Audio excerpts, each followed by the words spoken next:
On my way to work, I accidentally picked up 100,000 yuan in life-buying money. So, I casually tossed it straight into a merit box at a temple. Whatever happens, happens.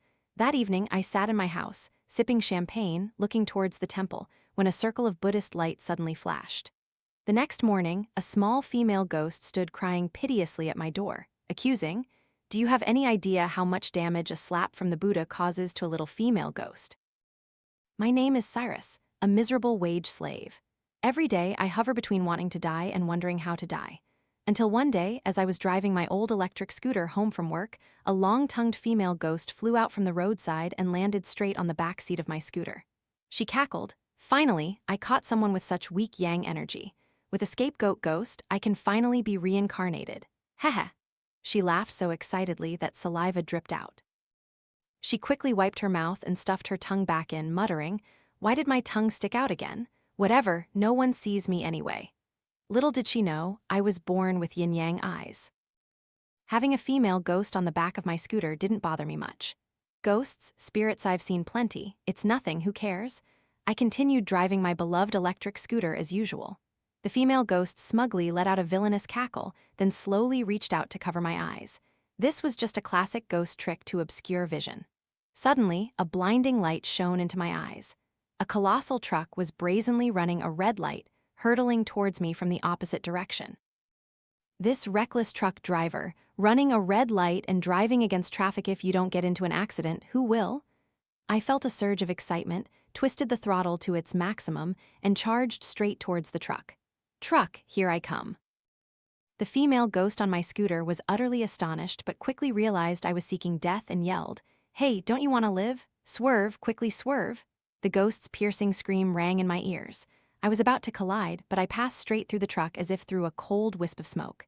The female ghost behind me, however, was struck and sent flying by the truck. What was that? I stopped my scooter by the roadside and looked closely. There was no truck, only a large ditch. If I had swerved out of fear, I would have died in that ditch long ago. What a pity, when will my next accident be? I clicked my tongue twice in regret and drove off. Behind me in the ditch, a pale hand reached up. Then, the long-tongued female ghost, covered in mud, crawled out from the ditch. Her face was filled with resentment as she glared at my retreating back and angrily said, "Just you wait for me." I, Cyrus, was born in the yin year, yin month, yin day, yin hour. I was born with a fatal star, destiny, a strong birth chart that clashed with heaven and earth, even with my own parents. My mother died in childbirth. People said it wasn't my fault, but that my mother had a fragile fate. My father died suddenly of a heart attack from grief. They said it wasn't my fault, but that my father was too emotional. My paternal grandmother accidentally sprayed herself to death while spraying pesticides on her plants. They said it wasn't my fault, but that my grandmother was too careless. My paternal grandfather was bitten to death by a rabid dog. They said it wasn't my fault, but that the village dogs were too aggressive. My aunt died in a car accident. They said it wasn't my fault, but that my aunt was simply too unlucky. My uncle was killed by an object falling on his head from a height. They said it wasn't my fault, but that the residents on higher floors were irresponsible. By the time I graduated from college, all my relatives within 3 generations had died for various reasons. They fell silent. Everyone believed I was a jinx and chased me out of the village. I knew it was all my fault. I packed my belongings and quickly moved to a big city to start a new life. From a dirt-poor nobody, I rose to become a senior employee at a company. I had money, a car, and a house. But for all these years, I hadn't even dared to find a girlfriend. I lived a solitary, meaningless life. I might as well just die. I tried to hang myself at home, but the rope broke. I tried to jump from the 18th floor, but still didn't die. After 3 days and nights in the hospital, I miraculously revived. The doctors called it a medical miracle. I tried to jump into a river, but was always washed ashore by the waves. I tried to drink poison, but after swallowing it, my body automatically vomited it all out. In short, for various reasons, I still couldn't die. It was hard enough to finally encounter a female ghost coming to claim my life, yet I accidentally couldn't die. Actually, even if I had fallen into that stinking ditch, I might not have died, and I wouldn't have been content to die in such a foul place anyway. The next morning, as I left for work, there was a black plastic bag by my door. The plastic bag emitted a strange black aura. I opened it to look, and inside was a stack of bright red paper money. Not far away at the corner of the stairs, a human head peeked out. It was that long-tongued female ghost again. Seeing me come out, the female ghost excitedly said, "No one in this world doesn't love money. Use it, this is your life-buying money. Use it and you're dead for sure." So this is life-buying money. Whoever uses it dies? I silently put the money into my backpack, turned around and drove to the temple, putting all the money into the merit box.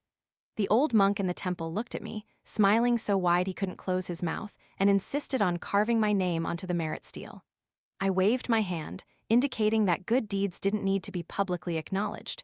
The old monk was moved to tears, repeatedly calling me a great master. That evening, I drank champagne, gazing thoughtfully towards the temple, only to see a flash of Buddhist light. Then nothing seemed to have happened. How boring, I yawned and went to bed. Meanwhile, at the temple, the small female ghost, her face swollen, flew out of the gate. Woo-woo! She had tracked the life-buying money to come and claim a life, but as soon as she entered the gate, she was slapped by the Buddha, infuriated to the point of roaring on the spot. I woke up feeling refreshed. My mood was good today, so I temporarily didn't want to die anymore. I wouldn't go to work today, I'd order takeout.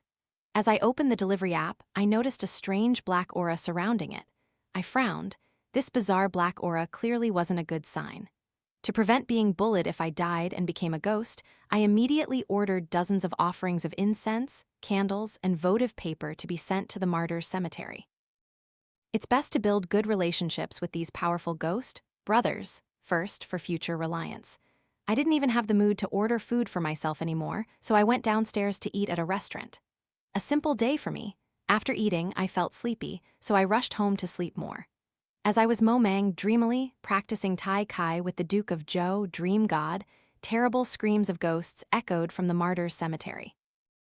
The long-tongued female ghost, wearing a yellow uniform, hopped out of the cemetery. Her right hand clutched her head, her left hand gripped one leg, and in her hand she even held her own tongue. This was an ultimate humiliation. She had been a ghost for so long, this was the first time she had been played with and spun around like this. Isn't this like being shat on? This grudge must be repaid, or she swore she would never reincarnate. I jolted upright in bed. I had just had a terrifying nightmare. I dreamed of a female ghost being ganged up on and torn apart by a group of ghosts in military uniforms. So scary, I quickly opened a short video on my phone to calm my fear. Ding dong, a message popped up in a chat app. Seductive stray cat, husband's not home, lonely and hot, craving intimacy.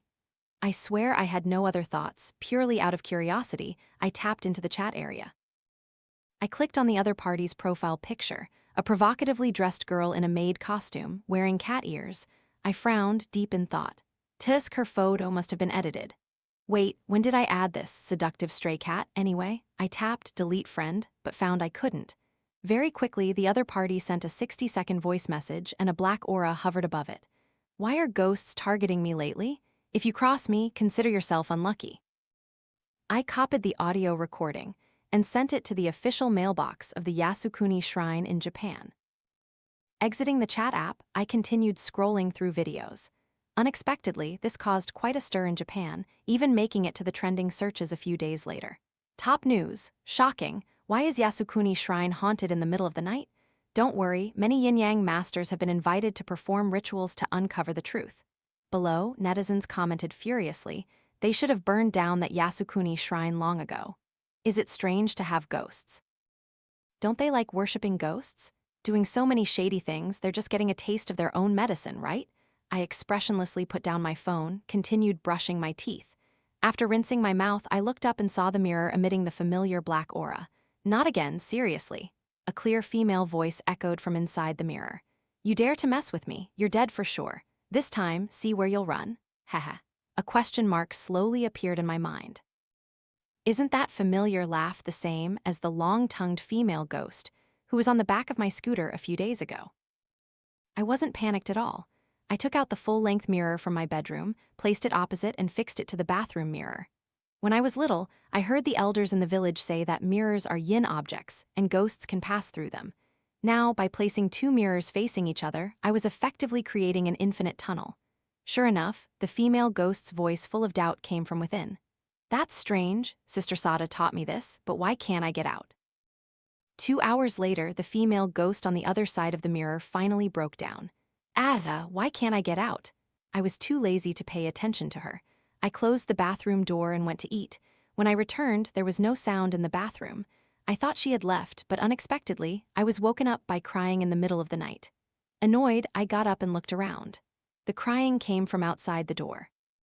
I looked through the peephole and was surprised to see the long-tongued female ghost squatting and crying outside my door. I couldn't help but open the door and scold her. Stop crying. In the middle of the night, can a person get some sleep? I rarely talk to ghosts unless I truly can't stand it anymore. The long-tongued female ghost froze, even forgetting to tuck her tongue back into her mouth. She said in disbelief, You can see me. Crying in front of someone else's door in the middle of the night is that polite? The female ghost thought for a moment, wiped her tears, stopped crying, and smiled shyly. Brother, would you mind inviting me in for a cup of tea?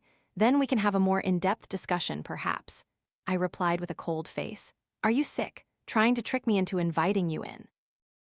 Dream on. Hearing that I had exposed her identity, the female ghost's expression turned cold.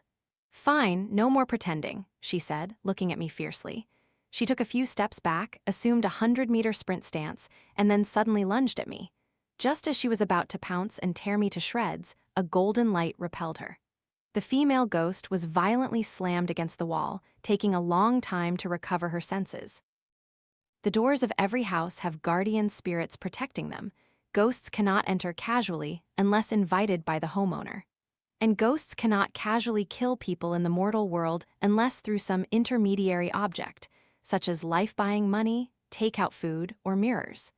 But I didn't fall for any of those traps, so this ghost couldn't do anything to me. The female ghost slowly slid down the wall, collapsed on the ground, her lips trembling as she looked at me, then suddenly burst into sobs. I accuse you, you're too much. Who bull is a ghost like this? Woo woo woo, you tricked me into going to the temple. Do you know how much damage a slap causes to a small, weak female ghost? Do you know how brutal the ghosts at the martyrs' cemetery are? Do you know how many yin-yang masters in Japan surrounded me? No, you don't know anything. You idiot, rotten corn, mashed tomato. The female ghost unleashed a torrent of abuse at me. I suddenly realized, so all the ghosts that had been following me these past few days were all her. Hearing her, I also felt a bit sorry for her. My guilt rose. I softened my voice. So, what do you want? The female ghost said resentfully, Let me kill you. You be my scapegoat ghost. Anyway, I was going to commit suicide, so what does it matter whose hands I die by? Is there a way to die painlessly? My previous suicide attempts were excruciatingly painful. They really scared me. The female ghost saw hope and excitedly said, Yes, I can possess your pillow and let you die in a beautiful dream, absolutely no pain. I was about to agree immediately, but subconsciously felt that this matter wasn't so simple, so I asked, What happens if I become your scapegoat ghost? She said, It's nothing, you just won't be able to reincarnate. I'm sorry, you're bothering me. Goodbye. I slammed the door shut. I've lived as a human for decades and don't want to live, let alone be a ghost that can't reincarnate. In my next life, I still want to be a kitten. Everyone loves kittens. Kittens always have people who love and accompany them. The female ghost froze for a moment, then pounded on the door. Hey, let's negotiate again, hey! Seeing I had no reaction, she couldn't help but burst into sobs. Woo woo woo. The noise made my eardrums ache, so I got up, opened the door, and advised her, Go find someone else, I can't do this. The female ghost, with tears welling up, said, Do you think I don't want to? Other people's yang energy is too strong, I don't dare go near them. It's so hard to find someone with weak yang energy like you, and I can't even kill you. Woo woo woo.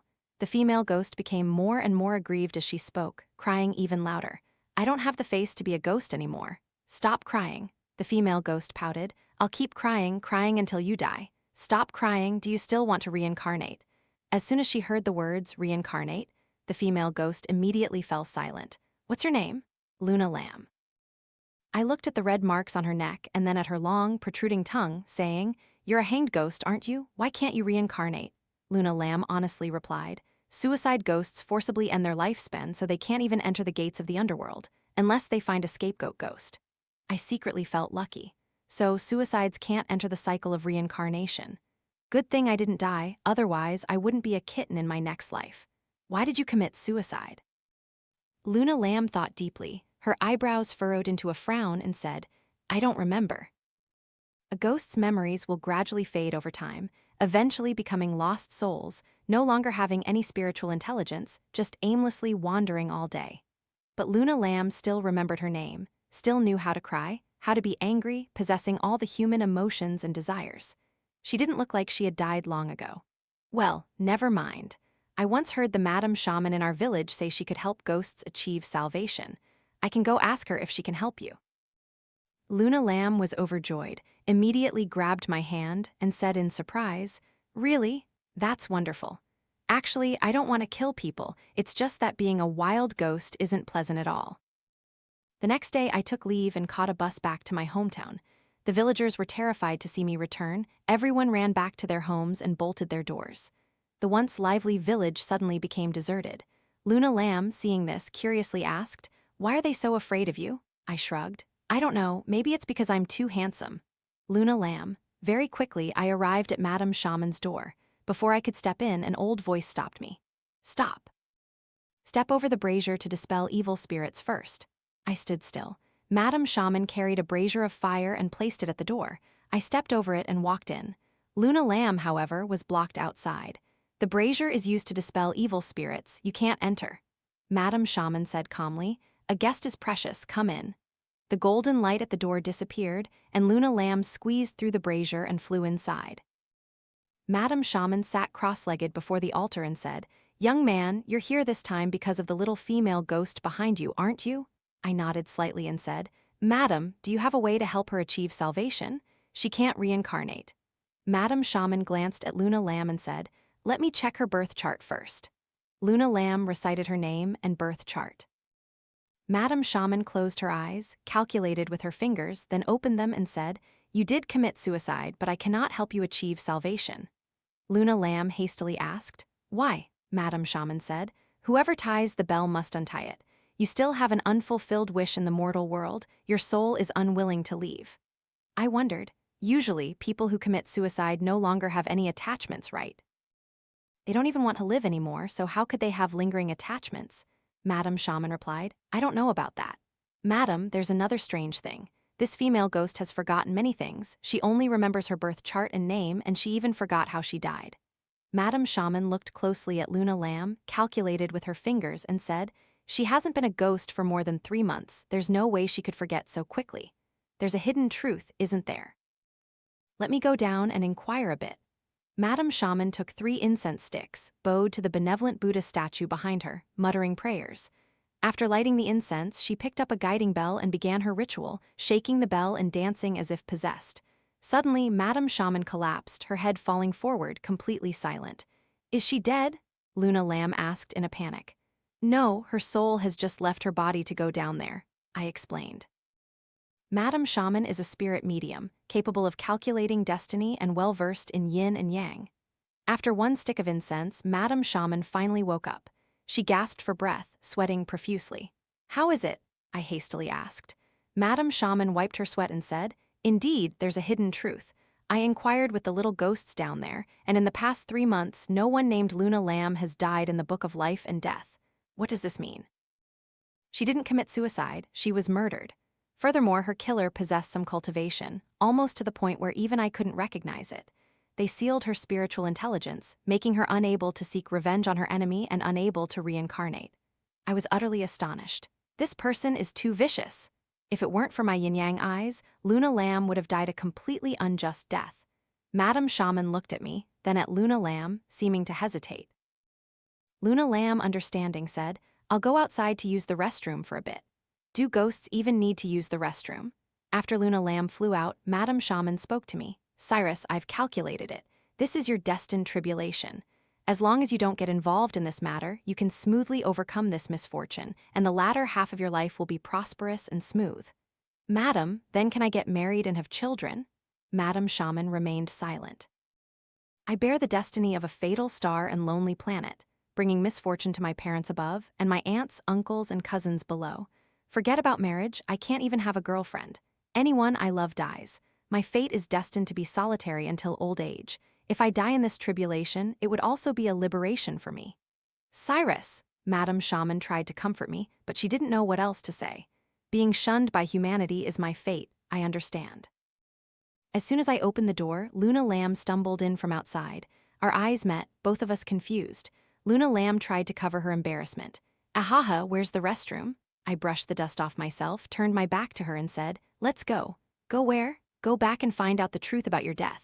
Luna Lam's face showed deep emotion and she sincerely said, thank you. From childhood, I always brought bad luck to those around me. I am a comet, a symbol of misfortune, but before I die, I want to do something meaningful. Before we left, Madame Shaman cast one last divination for us. The hexagram indicated great omen of misfortune. The primary hexagram was Gen, mountain, indicating a male. The conflict of interests occurred between Gen, male, and Dewey, lake metal, female.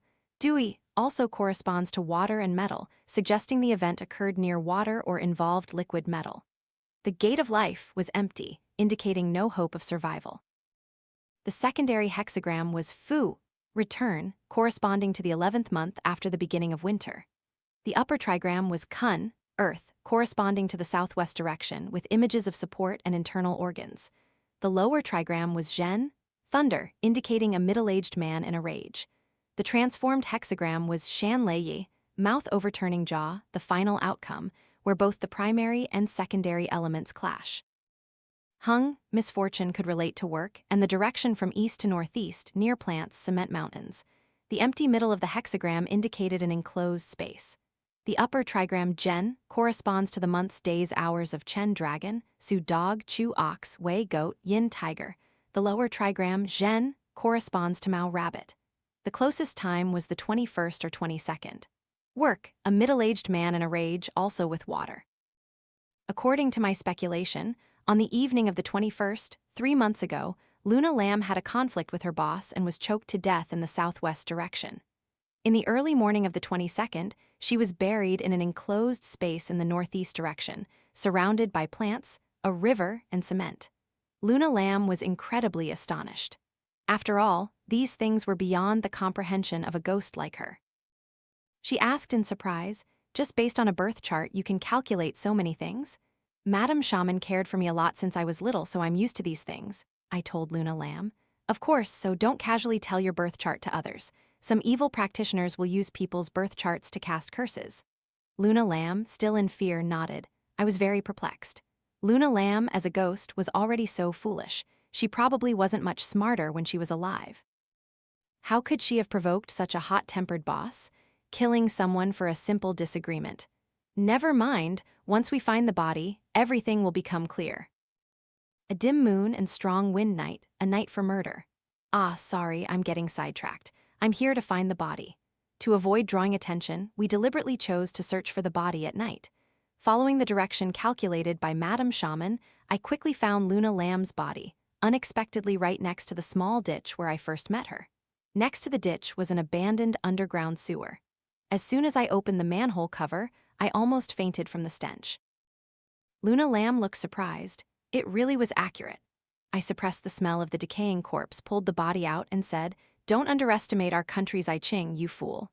The body was placed on the grass. I put on gloves and examined it. Indeed, as Madame Shaman predicted, steel nails were hammered into the corpse's limbs, all 5 internal organs, 6 hollow organs, and even the crown of the head. Luna Lam looked at her decaying body and couldn't help but burst into tears. I comforted her. Don't cry anymore. Once your body is cremated, you'll be completely liberated. Dark arts fear light and heat, and fire is a combination of light and heat. Since ancient times, fire has been used to ward off evil spirits and protect families. In some homes in Sichuan, when building wooden houses, people even deliberately use fire to char the wood. It is said that houses built with fire-treated wood have the effect of dispelling evil.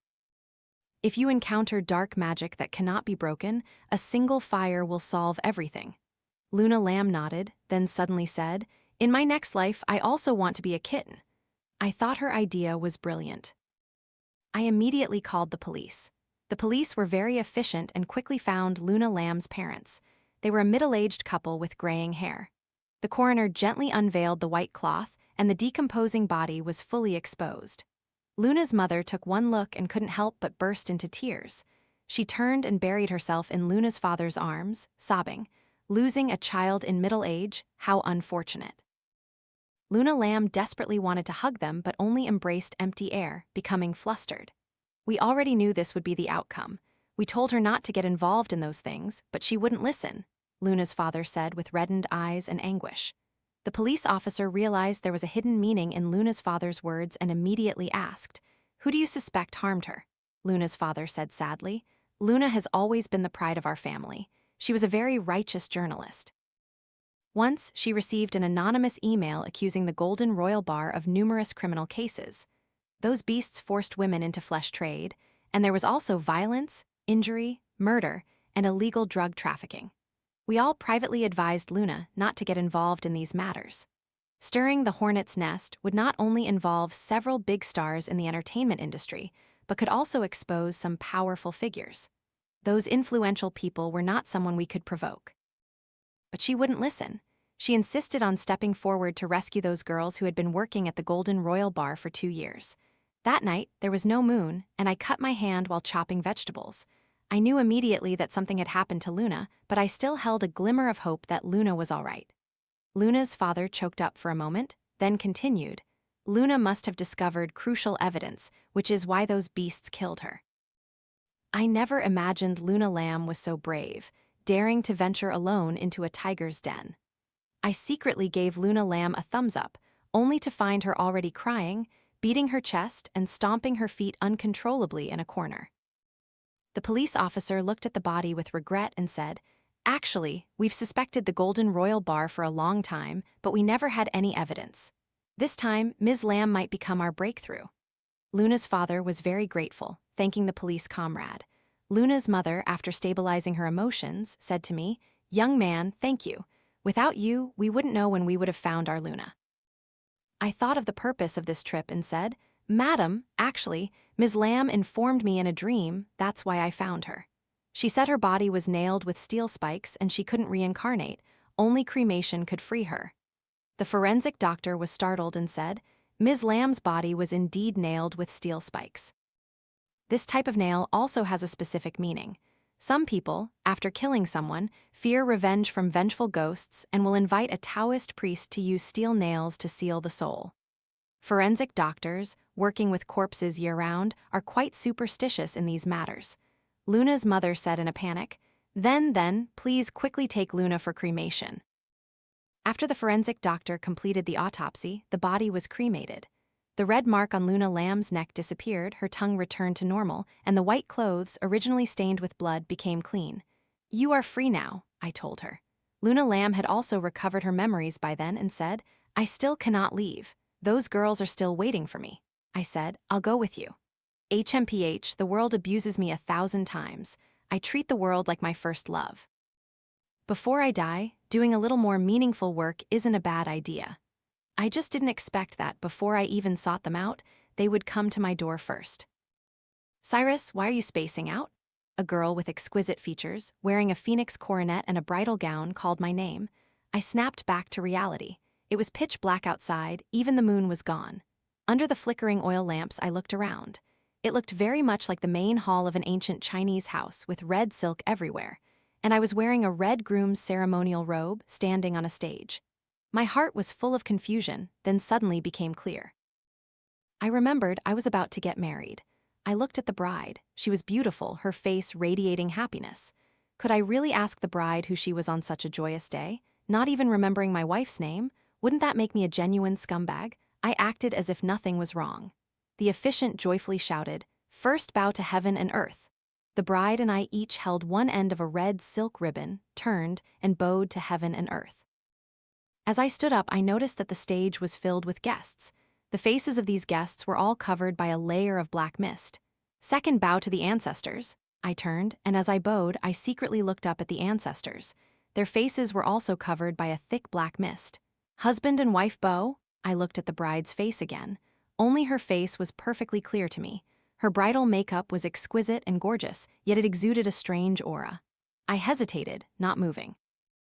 The officiant shouted again, "Husband and wife bow." I still didn't move. "Cyrus, what's wrong?" I threw away the red silk ribbon.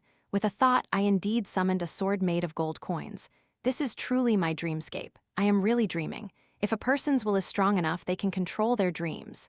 The bride's face darkened, and she said coldly, I didn't expect you to figure it out. No one told her that in a dream, one cannot clearly see the faces of people in the dream. If you can see them clearly, it only proves that the thing isn't human. I had rotated during the ceremony, confirming that only this one female ghost was around. The other things were just blurry illusions. But how did you realize you were dreaming? Simple, because I've never even thought about getting married. For over 20 years, I've been a single man. Next time, create a better dream, okay?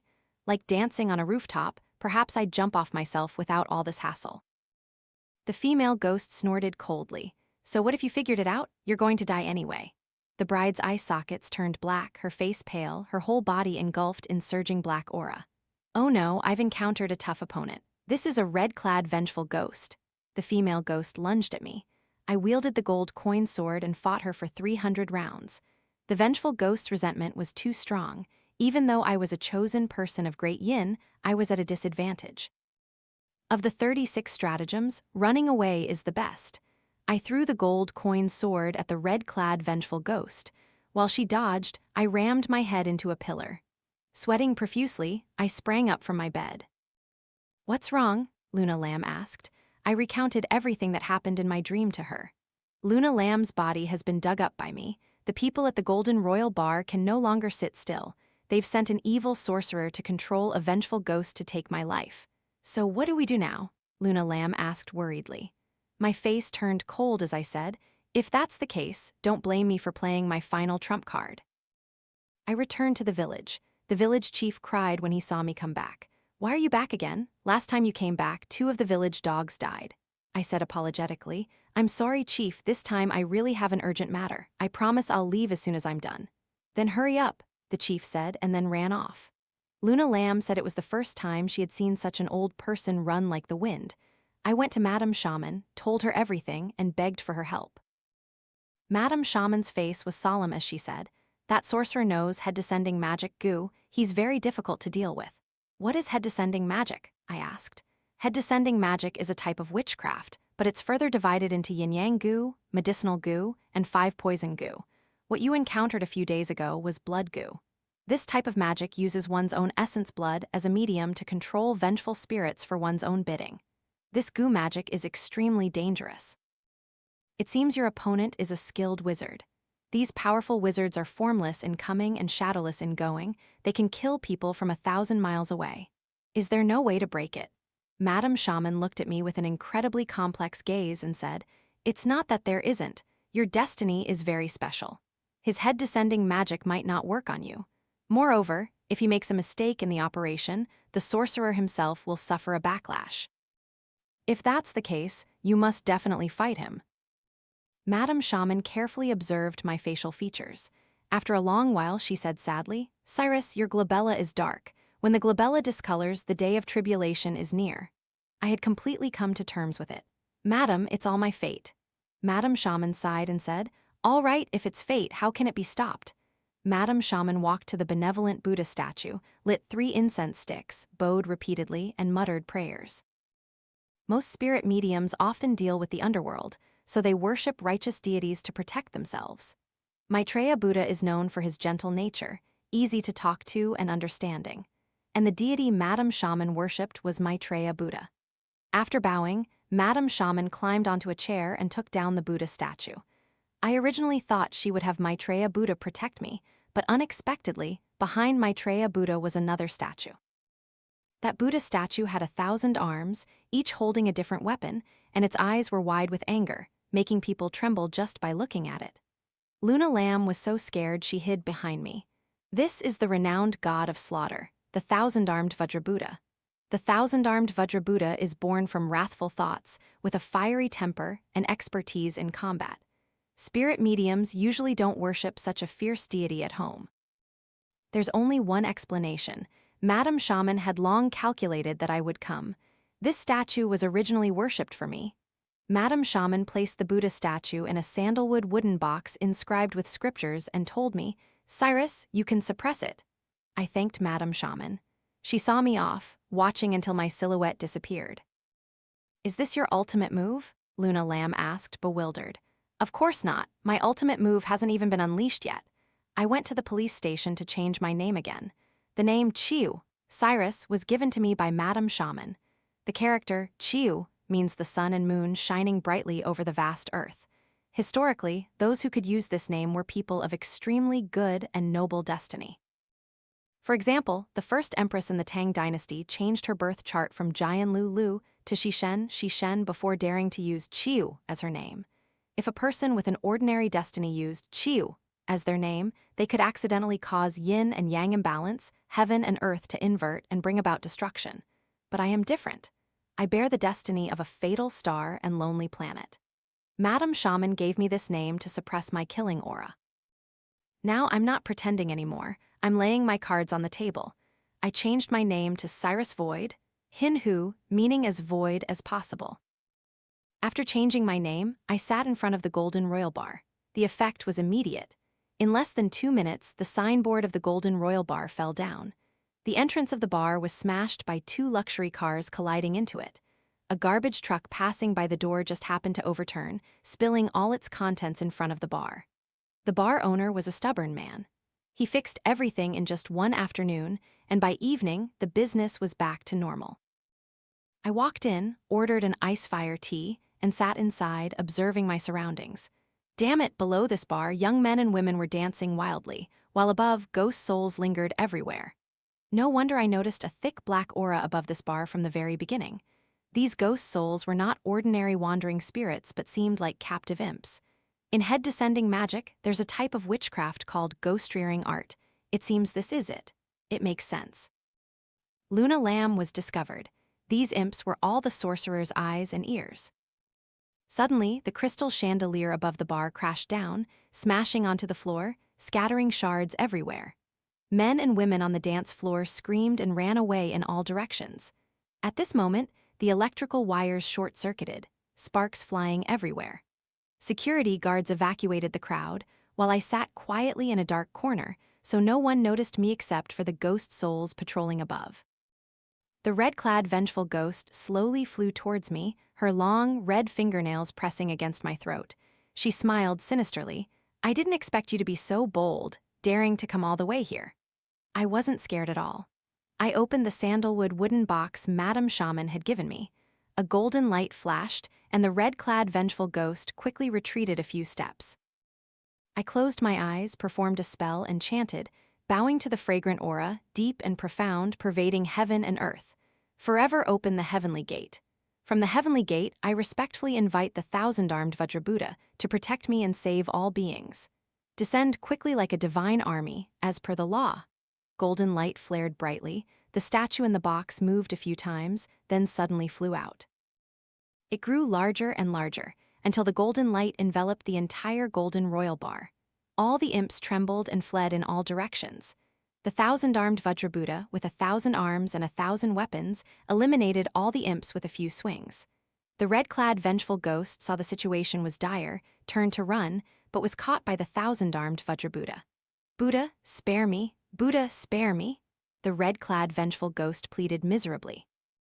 But the thousand-armed Vajrabuddha did not hesitate, crushing her until her soul and spirit were scattered, without even a single scream.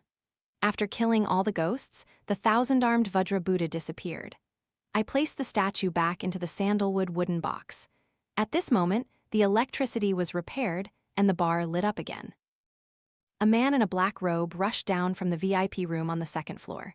Seeing such a scene, he roared, "Damn it!" It seemed that was the sorcerer. The sorcerer's eyes glared at me as if he wanted to eat me alive. It made sense. He had raised so many imps, it must have cost him a lot of effort, and now they were all wiped out. It was normal for him to be enraged. A pot-bellied middle-aged man also rushed down behind him.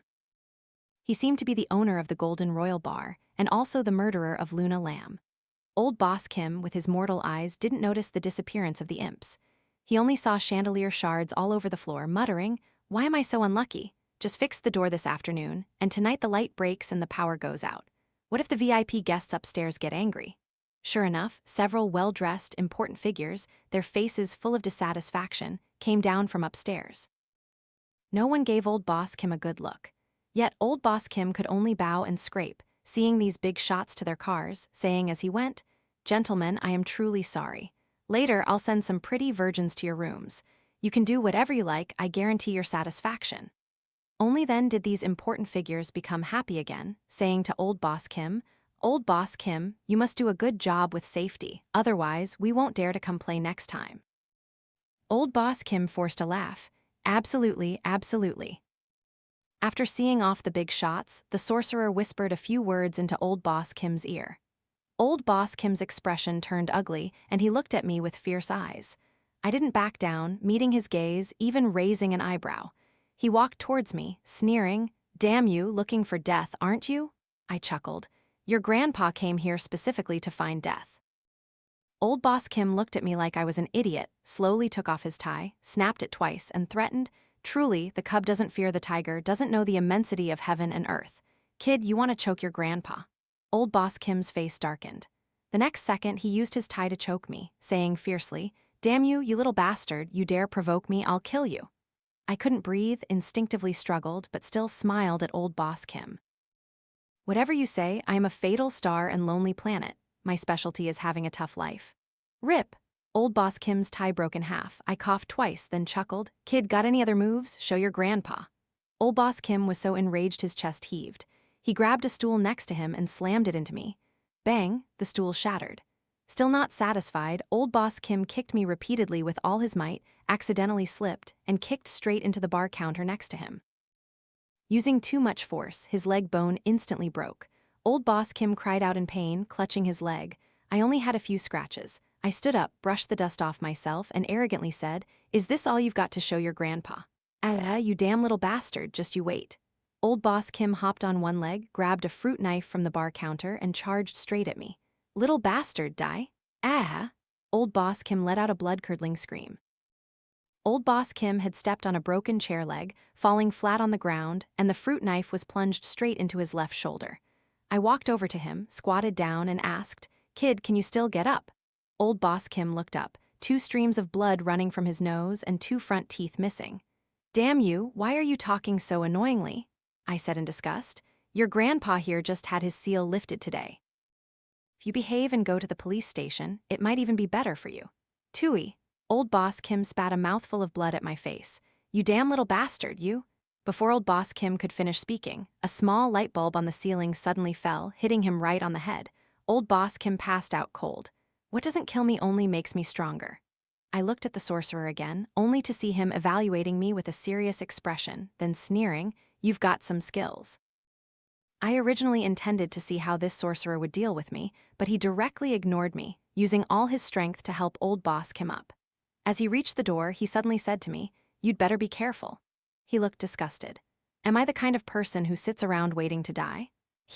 Actually, yes, mainly because I couldn't get into Old Boss Kim's VIP hospital room, and I was also afraid my bad luck would affect innocent people.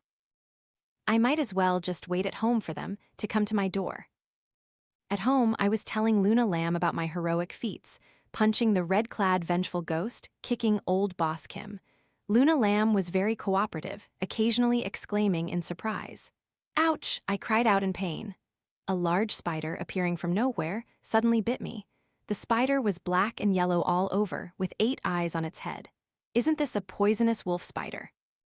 I slammed my slipper on the wolf spider, but my forehead was already covered in sweat, and my entire body gradually became unbearably painful. What's wrong? Seeing I wasn't well, Luna Lam asked worriedly. I've been hit by medicinal goo. Medicinal goo is a type of head-descending magic that uses 3-year-old corpse oil mixed with animal venom, specially prepared with secret methods, then chanted upon to make spiders absorb the venom and serve the sorcerer. Luna Lam paced anxiously. Should I go find Madam Shaman to save you? I forced a smile and said, No need. If that's the case, let's see which is more powerful, head-descending magic or the fatal star and lonely planet. Madam Shaman said that head-descending magic would backfire, so if I endure it, that sorcerer won't be any better off. I tried my best to endure it, enduring for over an hour, then felt nothing anymore. I sneered, medicinal goo is all that it is. I hadn't even been cool for 3 seconds when I suddenly felt dizzy and passed out. When I opened my eyes again, I was back in the village. Everyone in the village avoided me as if I had the plague. I had no choice but to go find Madam Shaman. From childhood to adulthood, only Madam Shaman was willing to take me in. Cyrus, you're back? Madam Shaman asked, sitting cross-legged before the altar. Madam, why am I here? I asked in confusion. Madam Shaman said worriedly, you really don't know the immensity of heaven and earth. Is that sorcerer someone you can provoke? If it weren't for your special innate destiny, you would have died by his hand long ago. I suddenly remembered I had changed my name and said, Madam, I can't stay with you anymore. I changed my name. Now I'm Cyrus Void. I'm leaving now, otherwise this place of yours might face disaster. Without its seal, I am a plague god. Anyone who comes near me gets bad luck. Madam Shaman calmly said, It's all right, Cyrus. Tell me your birth chart. I'll arrange a formation for you to turn bad luck into good fortune. I looked at her warily. Didn't you already know my birth chart? Oh, dear, you're out of practice and forgetful. Don't tell your birth chart to anyone. Madam Shaman's advice flashed in my mind. You're not Madam Shaman, you're the Madam Shaman? Cyrus, don't you even recognize your own madam? An idea sparked in my mind. I took out a piece of paper and wrote more than a dozen large characters, then asked, So, what do these characters say? Eat grapes without spitting out grape skins. Don't eat grapes but spit out grape skins. Madam Shaman read it fluently. Without hesitation, I punched the fake Madam Shaman straight in the nose. Immediately, 2 streams of blood flowed out. The old fake Madam Shaman clutched her nose in pain and said, Didn't I read it correctly? Why are you hitting me? Correct my foot. My Madam Shaman is illiterate. I furiously punched and kicked the fake Madam Shaman, who screamed in agony. Very quickly, the illusion shattered. I sat up from my bed. Next to me was a worried Luna Lam. You suddenly fainted just now. You scared me to death, I calmly said. It's nothing. I was hit by head-descending magic again just now. This time, it's spirit goo. Spirit goo, a type of head-descending magic where the sorcerer uses their will to make the victim hallucinate or lose consciousness, causing them to do strange things. This type of goo magic requires the coordination of many talismans to perform, and its effects are very fast, capable of controlling a person's will in an instant, causing them to hallucinate. That sorcerer is too much, Luna Lam said indignantly. Right, what did you see in the illusion? You saw Madam Shaman, what did she tell you to do? I honestly replied. She told me to tell her my birth chart, saying it would help me resolve my problems. This sorcerer is so cunning, Luna Lam said indignantly, but suddenly her tone changed, her eyes sparkling as she looked at me and asked, So what's your birth chart? My heart sank. I warily looked at Luna Lam launching a sneak attack. Whack, a right roundhouse kick. Whack, a left straight kick. Whack, a 5-hit combo kick. Every kick landed, breaking her leg. The fake Luna Lam was beaten until she cried out in pain, scrambling on the ground, searching for her teeth. I warned her, Don't ask for my birth chart. Now whoever asks will get hit. The fake Luna Lam cried piteously. Suddenly the scene changed, darkness engulfed everything, then it brightened. The illusion was broken again. This time, Luna Lam's enormous face was pressed close to mine. I quickly took a step back to avoid her. I asked in alarm, What are you doing? I should be asking you what you're doing. You just sat there spaced out, didn't react no matter how much I called.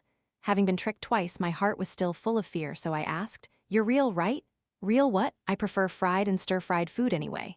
Luna Lam's eyes showed a clear, innocent look. She's this dumb, she must be real. I quickly recounted how I had been hit by spirit goo to Luna Lam.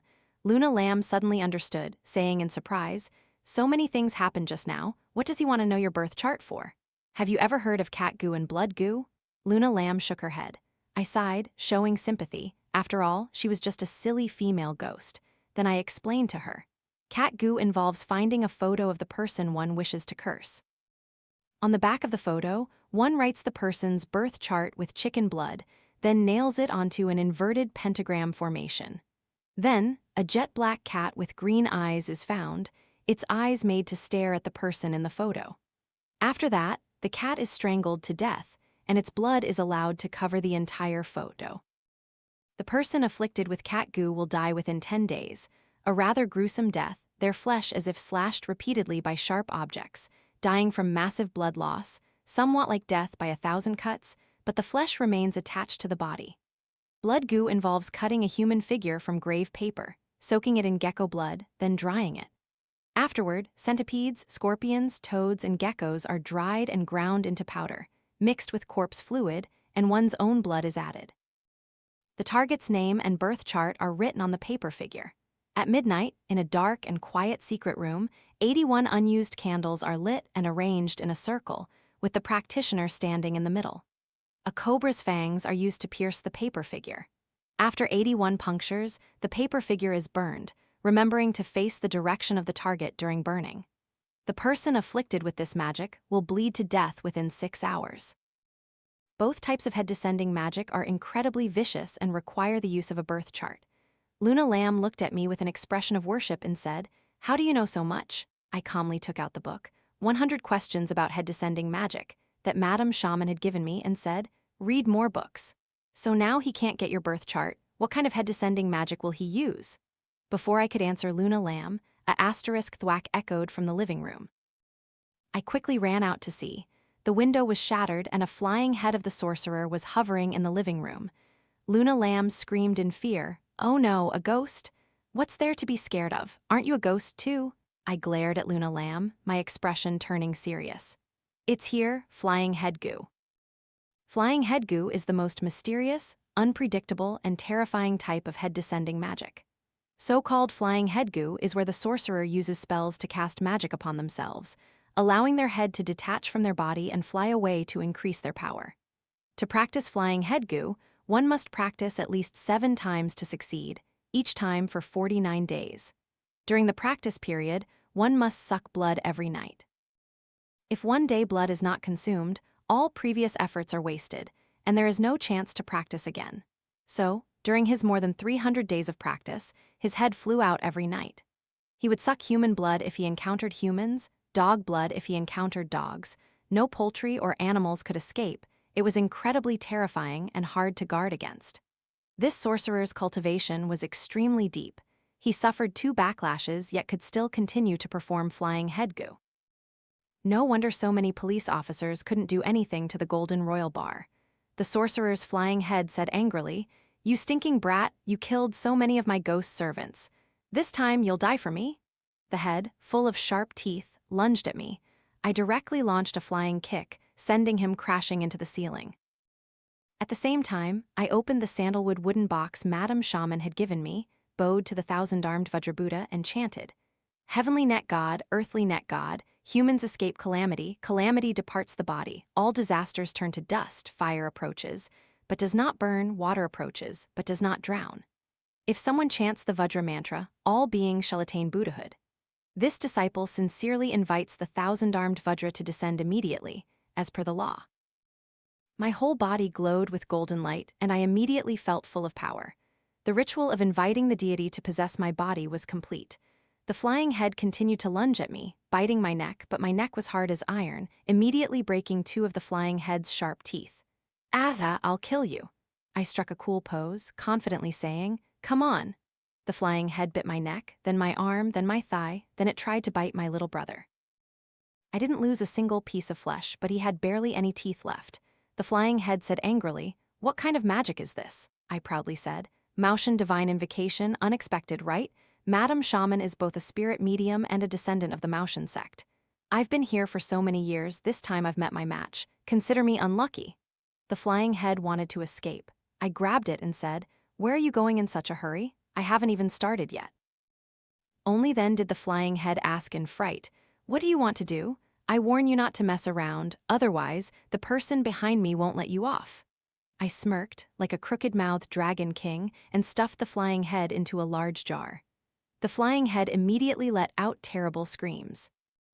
Because of the golden light on my body, Luna Lam, though curious, dared not approach. After I respectfully sent off the thousand-armed Vajrabuddha, Luna Lam came out and asked, "What did you do to him?"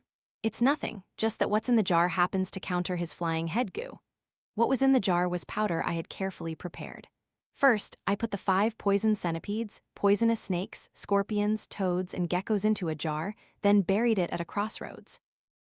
After 2 hours, the 5 poisons would slaughter each other.